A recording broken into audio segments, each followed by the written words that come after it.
On va continuer à évoquer cette affaire Rabiot, puisqu'il faut l'appeler ainsi, avec notre invité, avec nous en plateau, Karim Baldé. Bonjour Karim. Bonjour. Karim, on vous connaît bien ici à France 24, journaliste sportif, vous intervenez régulièrement sur notre antenne. Bon, Karim, première question avec vous, cette affaire Rabiot, pardonnez-moi, je vais y arriver, ternir une pré-saison qui était quand même plutôt prometteuse.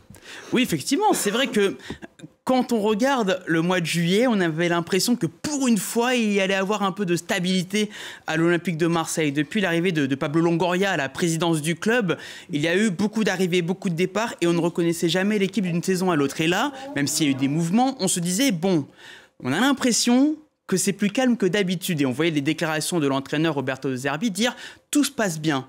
Et là, d'un coup, patatras, c'est la catastrophe. Et moi, ce qui me surprend dans les déclarations de Mehdi Benassia, le directeur sportif du club, c'est de dire qu'en fait, au-delà de l'histoire Rabiot, en fait, ça ne va pas en interne au niveau de la discipline, les histoires d'amendes pas payées par les joueurs. Et c'est en contradiction totale avec le discours de Roberto De Zerbi au mois de juillet, disant « tout se passe bien, bon état d'esprit, c'est l'idéal ». Donc, c'est pour ça qu'on a tous l'impression de tomber des nues, finalement, en découvrant non seulement la bagarre, mais l'ampleur que ça prend avec tout ce drama depuis quelques jours. Vous l'avez dit, l'OM, je le disais, avait fait plutôt une bonne saison, qualifié pour la Ligue des Champions, qui réussit à conserver ses meilleurs joueurs, qui fait un recrutement plutôt ambitieux. Mehdi Benassia, qu'on a entendu dans le sujet qui vous a précédé, qui est donc le directeur sportif, on pourrait dire, de l'OM, qui fait montre de fermeté, qui, voilà, vous évoquez ces histoires d'amendes que les joueurs doivent payer s'ils arrivent en retard, mais on a l'impression que dès le moindre grain de sel dans la machine, tout déraille. C'est vrai, et c'est quand même problématique parce que dans un club, certes, il faut de la réactivité, l'institution est au-dessus, ça on peut l'entendre, mais il faut aussi un peu de calme. Et le problème, c'est que dans le trio composé de Pablo Longoria, le président, Mehdi Benassia, le directeur sportif, et Roberto De Zerbi, l'entraîneur, les trois sont d'un tempérament assez volcanique, dans une ville et dans un club déjà volcanique. Et ça, on sait qu'à Marseille, il y a un tel engouement autour de l'Olympique de Marseille que forcément, c'est toujours bouillonnant dans cette ville, c'est toujours bouillonnant dans ce club.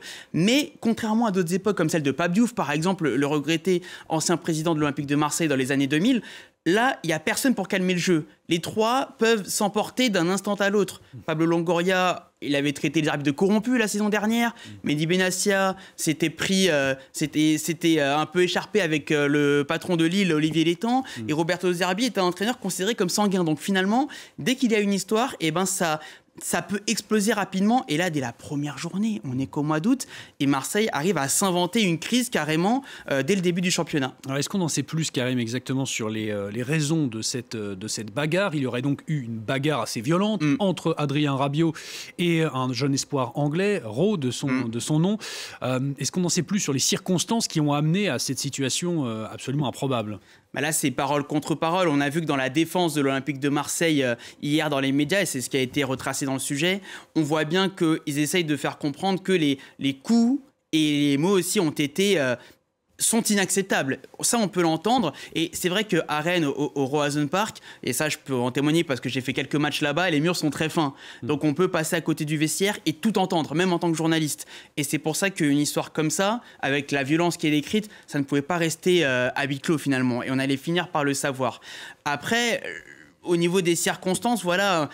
Les coups ont été portés. En plus, c'est un joueur qui a fait un malaise à ce moment-là. Justement, Pablo Longoria et Mehdi Benassia reprochent que même ça n'a pas changé les choses et que c'est resté très violent alors qu'il y avait quand même un joueur qui était à terre, victime d'un malaise. Forcément, ce sont des circonstances graves si on s'en tient aux déclarations. Après, de là à les sanctionner, c'est plutôt logique. De les mettre à l'écart du groupe pendant un certain temps, de les sanctionner financièrement, c'est logique. Mais de les mettre sur la liste des transferts et de l'annoncer officiellement, parce qu'il y a le fait qu'il soit transférable, Adrien Rabiot, mais le fait que ce soit annoncé publiquement, ça c'est quand même beaucoup plus surprenant. Et là, on se pose la question de la proportion. Justement, parce que ça arrive souvent dans les clubs professionnels, dans les vestiaires, après une défaite, les esprits s'échauffent et ça c'est bien normal. Un autre mot également avec vous, Karim, sur l'aspect sportif pour l'OM de manière plus générale. Adrien Rabiot, on l'a dit, c'est un joueur majeur de l'effectif marseillais, plus généralement aussi du championnat de France. Est-ce que l'OM ne se tire pas une balle dans le pied en prenant une décision peut-être inconsidérée, en se séparant trop tôt de ce joueur? Ça peut être considéré comme tel parce qu'on est à 10 jours de la fin du mercato, c'est-à-dire du marché des transferts. Et Marseille n'avait pas prévu un remplaçant à Adrien Rabiot. Cette situation-là, elle n'a pas été anticipée. Et d'ailleurs, Pablo Longoria et Mehdi Benassia parlent d'un crève-cœur en évoquant cette décision de le placé sur la liste des transferts. Et quoi qu'il arrive, il se tire une balle dans le pied. Parce que si jamais il ne partait pas, on ne sait jamais. Il est sur les transferts, mais ça ne veut pas dire qu'il va partir. Pour l'instant, il y a des clubs qui le courtisent, mais il n'est pas encore parti. Donc s'il reste, ça va être un poison tout au long de la saison. Situation compliquée à gérer. Et si jamais il partait, il faudrait le remplacer, forcément. Et l'effectif de Marseille n'est pas si pléthorique que ça, en plus, sachant que l'OM a des ambitions à l'échelle nationale, en Ligue 1, mais Marseille va aussi retrouver la Ligue des Champions. Et là, il va falloir quand même des résultats, éviter des campagnes comme on a pu connaître des campagnes précédentes à Marseille, où souvent ça s'est soldé par des défaites et des éliminations précoces. Donc, avec 2 grosses compétitions à gérer, bien sûr que Marseille se tire une balle dans le pied en se séparant de son meilleur joueur à 10 jours de la fin du marché des transferts. Un mot aussi également avec vous, Karim, sur Adrien Rabiot. Adrien Rabiot, il est assez coutumier des polémiques qui le suivent, on peut le dire, dans sa carrière. Il y en a eu aussi, notamment au Paris Saint-Germain, où il était avant, notamment, où il y a eu aussi des polémiques, où il a attendu la fin de son contrat pour signer libre, donc ne pas donner de prime de transfert à son club, mais aussi en équipe de France, où il a été sélectionné. Il y a eu des accrochages avec Didier Deschamps. Il y a peut-être un cas Rabiot aussi, de manière plus générale, non ? Disons que c'est un joueur qui non seulement a un sacré caractère, mais qui en plus a un entourage, et notamment sa mère Véronique Rabiot, qui est aussi sa conseillère, un entourage assez particulier. Donc effectivement, quand on retrace un peu les faits d'armes disciplinaires d'Adrien Rabiot, on peut se dire qu'il y a un cas Rabiot, mais moi je distinguerais quand même ces 3 situations-là. Au Paris Saint-Germain, c'est vrai qu'il est allé au bras de fer, et le club a décidé de le mettre de côté pendant toute une saison, une demi-saison. D'ailleurs, finalement, Adrien Rabiot a gagné devant les tribunaux parce qu'il a obtenu la requalification en contrat à durée indéterminée.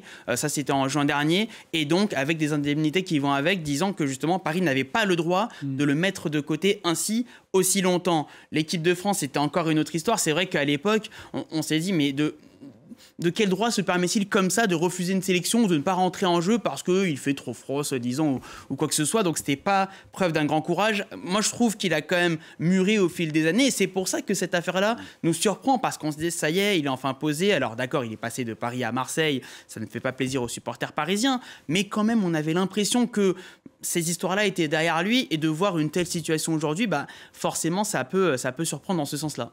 Surtout qu'Adrien Rabiot était notamment passé par la Juventus, où il avait laissé un très bon souvenir, où il avait fait 2 très belles saisons à la Juventus. Merci beaucoup, Karim, de nous avoir éclairé sur cette affaire Rabiot et ce psychodrame, un de plus donc à l'Olympique de Marseille.